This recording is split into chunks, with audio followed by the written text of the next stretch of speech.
Se a gente pega os escritos de João, como o Evangelho e as cartas, a gente encontra uma visão de Jesus que é ao mesmo tempo muito profunda e bem diferente.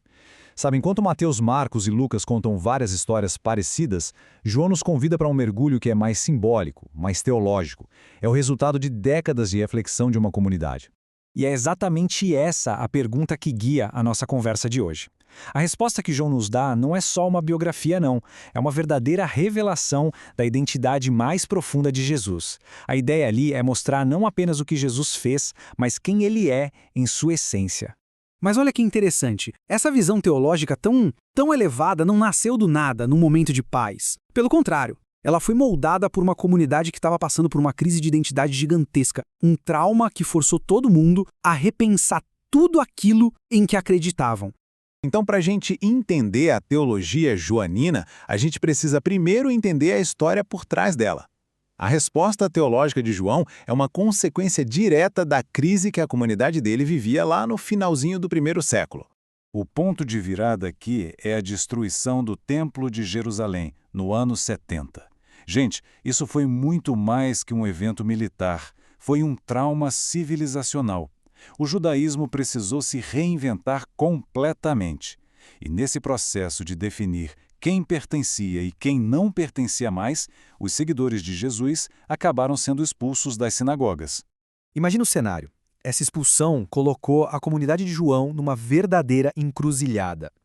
Excluídos da sua casa religiosa, do seu berço, eles precisaram definir por conta própria quem eles eram. Como é que se mantém a fé em Jesus quando o mundo que se conhecia desmoronou? A resposta deles foi, uau, ousada e muito poderosa, o que a gente chama de cristologia elevada.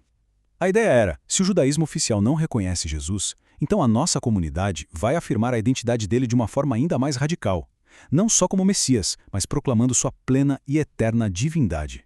E essa cristologia se apoia em 3 pilares fundamentais. Primeiro, a pré-existência, ou seja, Jesus não começa a existir em Belém, ele já estava com Deus no princípio. Segundo pilar, a encarnação. O Verbo divino se torna humano de verdade, sentindo sede, cansaço, emoções. E terceiro, a unidade com o Pai. Uma união tão íntima que Jesus pode dizer, ver a mim é ver o Pai. E essa ideia toda é capturada de forma brilhante logo na abertura do Evangelho. Essa frase não é só poesia, é uma bomba teológica que serve de base para todo o resto. O ponto central é, Jesus não é um homem que se tornou divino, ele é Deus que se tornou humano. Agora, a parte que eu acho mais incrível é que essa teologia toda, super elevada, não ficava só na teoria, sabe? Ela tinha consequências muito práticas, inegociáveis para a vida do dia a dia da comunidade. Porque o problema não era só com o pessoal de fora. Dentro da própria comunidade começaram a surgir dissidentes, gente que as cartas chamam de anticristos, que ameaçavam a unidade com ideias que, por exemplo, negavam que Jesus tinha vindo em carne, na sua humanidade plena. Esse conflito interno era talvez até mais doloroso que o externo. Então, como saber quem estava com a verdade? A comunidade criou um tipo de teste duplo, que junta aquilo que se crê com aquilo que se faz. Não adiantava nada ter a doutrina certinha, a ortodoxia, se isso não aparecesse na prática correta, na ortopraxia. Para eles, verdade e amor se tornaram inseparáveis. E essa lógica é levada às últimas consequências. A espiritualidade em João é pé no chão, é radicalmente encarnada. Qualquer pessoa que diz ter comunhão com Deus invisível, mas não consegue amar concretamente o irmão que está ali, do lado, visível, para João, essa pessoa está mentindo. Simples assim. E, veja bem, não era um amor de sentimento vago.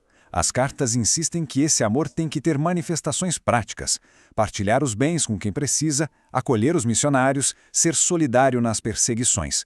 O amor se prova na ação.